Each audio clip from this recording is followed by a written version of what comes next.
വിശുദ്ധ പത്രോസ്ലീഹ എഴുതിയ രണ്ടാം ലേഖനം, അധ്യായം 3. കർത്താവിന്റെ പ്രത്യാഗമനം. പ്രിയപ്പെട്ടവരെ, ഞാൻ നിങ്ങൾക്ക് എഴുതുന്ന രണ്ടാമത്തെ ലേഖനമാണല്ലോ ഇത്. ഈ രണ്ട് ലേഖനങ്ങളിലും ചില കാര്യങ്ങൾ ഓർമ്മിപ്പിച്ചുകൊണ്ട് നിങ്ങളുടെ നിഷ്കളങ്ക മനസ്സിനെ ഞാൻ ഉണർത്തുകയാണ്. വിശുദ്ധ പ്രവാചകന്മാരുടെ വചനങ്ങളും നിങ്ങളുടെ അപ്പോസ്തലന്മാർ വഴി നിങ്ങൾക്ക് ലഭിച്ചിരിക്കുന്ന കർത്താവായ രക്ഷകന്റെ കൽപ്പനയും നിങ്ങൾ അനുസ്മരിക്കുവേൻ.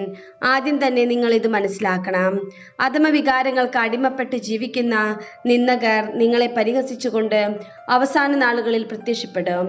അവർ പറയും, അവന്റെ പ്രത്യാഗമനത്തെക്കുറിച്ചുള്ള വാഗ്ദാനം എവിടെ? എന്തെന്നാൽ പിതാക്കന്മാർ നിദ്ര പ്രാപിച്ച നാൾ മുതൽ സകല കാര്യങ്ങളും സൃഷ്ടിയുടെ ആരംഭത്തിലുണ്ടായിരുന്ന സ്ഥിതിയിൽ തന്നെ തുടരുന്നല്ലോ.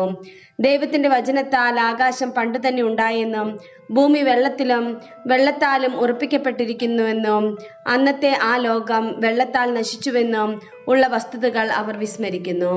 വിധിയുടെയും ദുഷ്ടമനുഷ്യരുടെയും നാശത്തിന്റെയും ദിനത്തിൽ അഗ്നിക്കിരയാകേണ്ടതിന് ഇപ്പോഴുള്ള ആകാശവും ഭൂമിയും അതേ വചനത്താൽ തന്നെ സൂക്ഷിക്കപ്പെടുന്നു. പ്രിയപ്പെട്ടവരെ, കർത്താവിന്റെ മുമ്പിൽ ഒരു ദിവസം 1000 വർഷങ്ങൾ പോലെയും 1000 വർഷങ്ങൾ ഒരു ദിവസം പോലെയുമാണ് എന്ന കാര്യം നിങ്ങൾ വിസ്മരിക്കരുത്. കാലവിളംബത്തെക്കുറിച്ച് ചിലർ വിചാരിക്കുന്നത് പോലെ കർത്താവ് തന്റെ വാഗ്ദാനങ്ങൾ പാലിക്കുന്നതിൽ താമസം വരുത്തുന്നില്ല. ആരും നശിച്ചു പോകാതെ എല്ലാവരും അനുതപിക്കണമെന്ന് അവിടുന്ന് ആഗ്രഹിക്കുന്നത് കൊണ്ട് നിങ്ങളോട് ദീർഘക്ഷമ കാണിക്കുന്നുവെന്നേയുള്ളൂ. കർത്താവിന്റെ ദിനം കള്ളനെ പോലെ വരും. അപ്പോൾ ആകാശം വലിയ ശബ്ദത്തോടെ അപ്രത്യക്ഷമാകും. മൂലപദാർത്ഥങ്ങൾ എരിഞ്ഞ് ചാമ്പലാകും. ഭൂമിയും അതിലുള്ള സമസ്തവും കത്തി നശിക്കും. ഇവയെല്ലാം നശ്വരമാകിയാൽ വിശുദ്ധിയോടും ദൈവഭക്തിയോടും കൂടെ ജീവിക്കുന്നതിൽ നിങ്ങൾ എത്ര ശുഷ്കാന്തിയുള്ളവരായിരിക്കണം.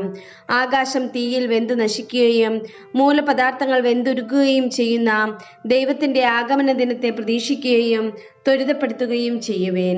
നീതി നിവസിക്കുന്ന പുതിയ ആകാശവും പുതിയ ഭൂമിയും അവിടുത്തെ വാഗ്ദാന പ്രകാരം നാം കാത്തിരിക്കുന്നു.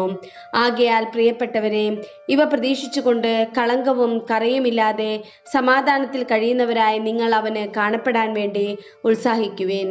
നമ്മുടെ കർത്താവിന്റെ ദീർഘക്ഷമ രക്ഷാകരമാണെന്ന് കരുതിക്കൊള്ളുവേൻ. നമ്മുടെ പ്രിയപ്പെട്ട സഹോദരനായ പൗലോസ് തനിക്ക് ലഭിച്ച ജ്ഞാനമനുസരിച്ച് ഇക്കാര്യം തന്നെ നിങ്ങൾക്ക് എഴുതിയിട്ടുണ്ടല്ലോ. ഈ വിഷയത്തെക്കുറിച്ച് പറയുമ്പോഴെല്ലാം ഇങ്ങനെ തന്നെയാണ് എല്ലാ ലേഖനങ്ങളിലും അവൻ എഴുതിയിരിക്കുന്നത്. മനസ്സിലാക്കാൻ വിഷമമുള്ള ചില കാര്യങ്ങൾ അവയിലുണ്ട്. അറിവില്ലാത്തവരും ചഞ്ചല മനസ്കരുമായ ചിലർ മറ്റു വിശുദ്ധ ലിഖിതങ്ങളെ പോലെ അവയെയും തങ്ങളുടെ നാശത്തിനായി വളച്ചൊടിക്കുന്നു. ആകയാൽ പ്രിയപ്പെട്ടവരെ, ഇക്കാര്യം മുൻകൂട്ടി അറിഞ്ഞുകൊണ്ട് ദുഷ്ടരുടെ തെറ്റിനെ അനുകരിച്ച് നിങ്ങൾ സ്ഥൈര്യം നഷ്ടപ്പെടുത്താതിരിക്കാൻ ശ്രദ്ധിക്കുവേൻ. നമ്മുടെ കർത്താവും രക്ഷകനുമായ യേശുക്രിസ്തുവിന്റെ കൃപയിലും അവനെക്കുറിച്ചുള്ള അറിവിലും നിങ്ങൾ വളരുവേൻ. അവന് ഇപ്പോഴും എന്നേക്കും മഹത്വമുണ്ടായിരിക്കട്ടെ. ആമേൻ.